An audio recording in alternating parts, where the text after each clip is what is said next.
खुलुमबाय आं जनालि बर' गोजोन मोनाबिलिनि बयनिसिमबो गाहाम हामलायनायखौ जासिहरनाय थाबाय।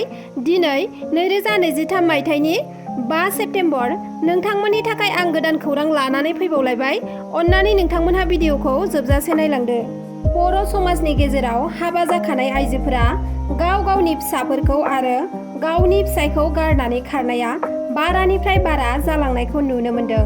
फिसाय गैयिखौ सुजुग लानानै गुबुनजों गोसो थोलायनानै खारखुमालायनाय जाथाया जाफ्लेबाय थानायखौ नुनो मोन्दों। बाक्सा जिल्लानि सिङाव थानाय सनापुर नतुन त्रिपुर गामिनि रबदुल बर'नि अनसुलि बिसि गोजोनस्रि बर'आ गावनि फिसाय गैयैखौ सुजुग लानानै गोसो थोनाय सेंग्राजों खारखुमालाङो। फिसाया फोरमायनाय बादिब्ला रबदुल बर' बिथाङा आन्ध्रा प्रदेशआव कम्पानियाव खामानि मावहैनाया 6 दान जाबायमोन। बे खाबुखौ लानानैनो गोजोनस्रि बर'आ सासे मुस्लिम हौवाजों गोसो थोलायखुमायो आरो बिहा 3 फिसाबो दंखायोमोन। सासे हिन्जावसा आरो 2 हौवासामोन। गावनिनो आंगो 3 फिसाफोरखौ नागारनानै अन्थाइ बिखा बिमाया गावनि बिमानि न'आव बैग्रिगुरि गामियाव थांनो होनना थगायना मुस्लिम हौवाजों खारखुमालाङो। दायो गोजोनस्रि बर'नि फिसाय रबदुल बर' आरो 3 फिसाफोरा गोबां दुखु जेंनायाव गोग्लैनानै दं। बेनिखायनो जेरावखि नुवा मानो बिसिखौ हमना दोननो थाखाय फिसाया खावलायदों आरो नैबे होखानाय मबाइल नाम्बाराव हमना मोनोब्ला न'खरसिम खौरां हरनो थाखायबो नोंथांमोनखौ खावलायदों रबदुल बर' बिथाङा। जोबोद दुखुनांथावनि बाथ्रा, दैयाव गबनानै थैदों 3 फरायसाफोरा। गरमनि थाखाय दैयाव दुगैनो थांनानै गावसोरनि जिउखौ खोमानानै लानांबाय 3 फरायसाफोरा। बिसोरनि मुङा फारियै दिपज्योति बरा, पल्लव देखा आरो रनजित मेधि। 3बो मरिगावनि फुरबान्दानि उगुरि गामिनि थागिबि आरो बिथांमोनहा फुरबान्दा कलेज हायार सेकेन्डारियाव फरायोमोन। फरायसाफोरा 3बो मरिगावनि दिगलि फोथाराव दुगैनो थांदोंमोन। बेयावनो 3बो दैयाव गबदों। जाथाय जाखांना ओनसोलनि सुबुंफोरा गोबां नागिरदोंमोन नाथाय मोनाखैमोन। उनाव SDRF हानजानो खौरां हरनायाव जाथायसालिसिम फैयो आरो 3निबो गोथै सहखौ बोखांनो हायो।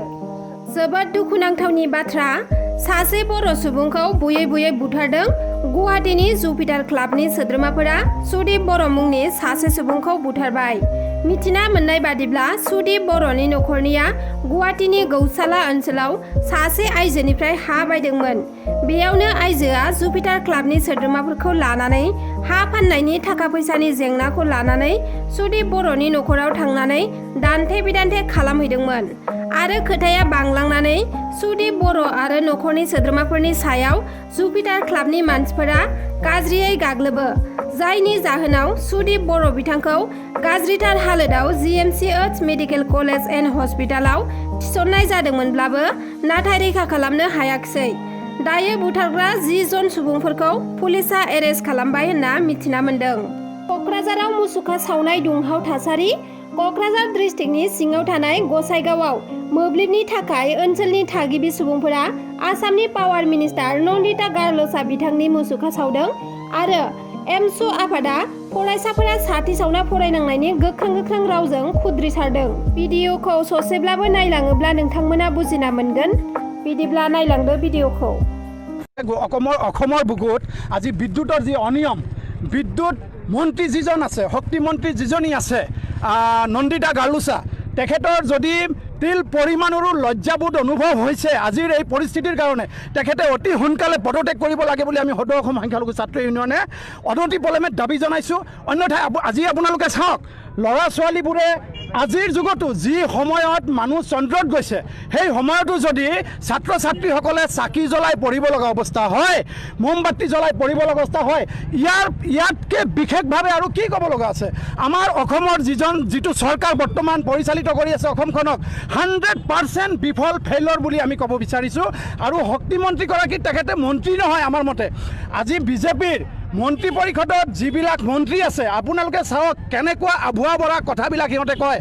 অলপ দিন আগত এজন মন্ত্ৰীয়ে ক'লে বোলে গছৰ তলত বহি থাকিলে হৈ যায়। অধ্যক্ষ ডাঙৰীয়াই কৈছে কথাটো যে বেছি গৰম লাগিলে গছৰ তলত বহক। আজি যোৱাকালি এজন মন্ত্ৰীয়ে কৈছে যে নহয় 24 ঘণ্টাই মানে কাৰেণ্ট থাকে। এনেকুৱা ধৰণৰ মিছা কথাবিলাক কৈ অসমৰ জনসাধাৰণক কিমান আৰু বুৰ্বক বনাব বিচাৰিছে।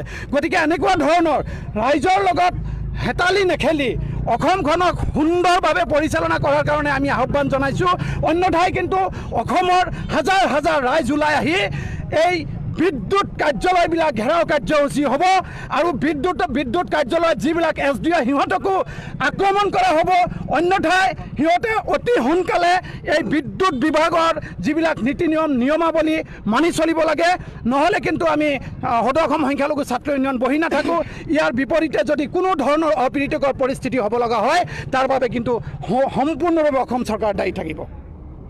नोंथांमोना भिडिअखौ नायजोबलांनायनि थाखाय रोजा रोजा साबायखर थाबाय आरो जुदि नोंथांमोना आंनि भिडिअखौ नायनानै मोजां मोनदोंब्ला लाइक शेयार साबस्क्राइब खालामनानै हो जाहाथे आं नोंथांमोननिसिम गोदान भिडिअनि आपडेट लाबोबाय थानो हायो।